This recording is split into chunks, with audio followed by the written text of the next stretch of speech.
Mamadou Diallo here. Welcome to my channel.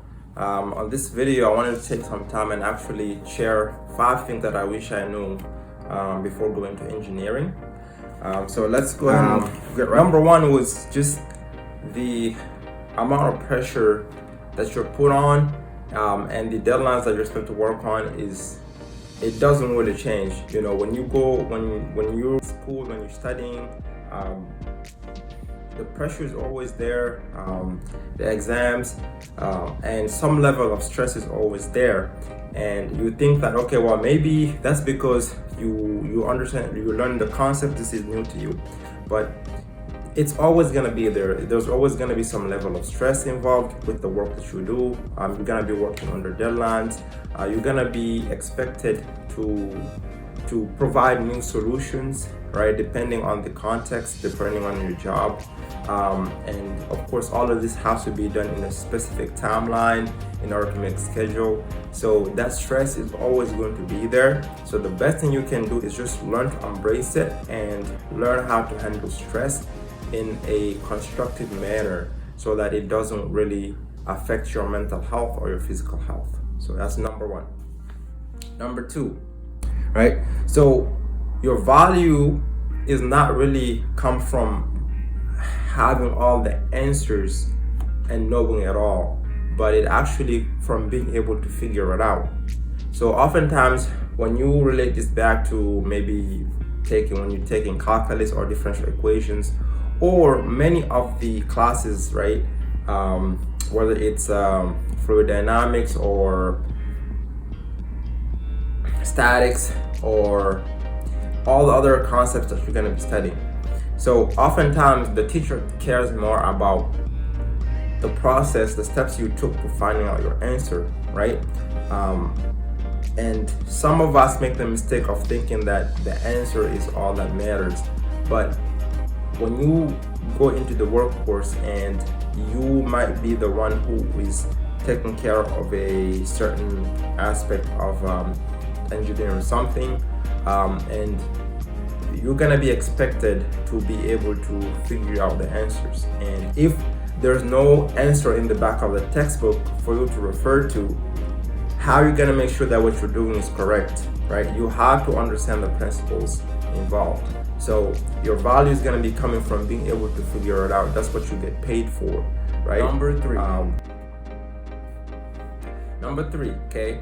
I wish I learned this one sooner, but the industry in which you actually agree to go on and the career path you agree to go on has a huge impact on your compensation, right?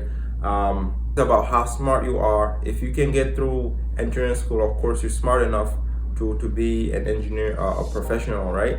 But the industry in which you work in, right? Some industries just have a lot more money invested in them than others, and because of that, people get paid more. People just earn more, right? So if you have a certain salary range you're trying to go to, it doesn't matter. And of course, I'm a mechanical engineer, so within the mechanical engineering, you'll see people who get paid salaries all the way from 60,000 to 6 figures.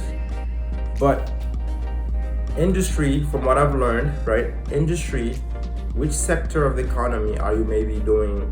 Working with a company that involved in construction? Are you working with a company involved as an integrator? Are you working with an engineering firm that designs stuff?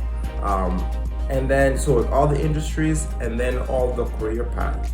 So some paths pay more than others, and you need to understand that. And that's one of aspects of the education in college that I wish they emphasized on a little bit more. I wish there was something out there that actually showed us what are the different industries available, right? Number 4, right? So this ties into number 3, which I already talked about, but the variety and the options in terms of career path available are just so many. It's mind-boggling, and a lot of engineers only understand this once they get a job and they start working with other clients, either working with clients or maybe partner companies, right? Or maybe subcontractors. When they start working with them and see all the roles available, well, at least that's how I got exposed to so many different career paths. And I was like, wow, these things are cool. This is cool, right? And coming out of school, we don't really know this. Many of us don't understand this. So many of us just, get our degree and then we, based on the companies that the job applications that we find open at the time, we just apply and get in there, and then we don't really learn about what the company does, what we're going to be doing until we hired. And that's really backwards, because what if maybe there was something else that you wanted to do more about, but you didn't really know how to do it, right? Or you get hired to do something that you don't really like. So you only find out after you already committed, and then it's either you have to go through this process of trying to move yourself around, and there's no guarantee.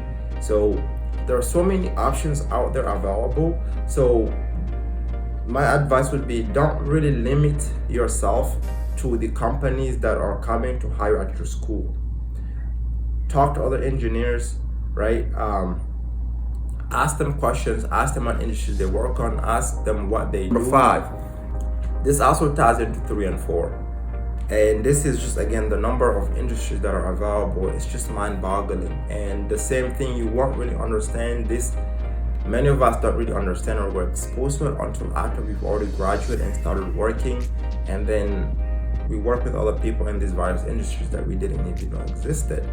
And we may or may not find something else more enjoyable based on our personality, based on where we want to see ourselves in the future, right? So again, the same way, do not just accept the limited opportunities presented in front of you just because of where you may be or what school you attended. Don't also limit yourself to the industries that may be presented in front of you for the same reason.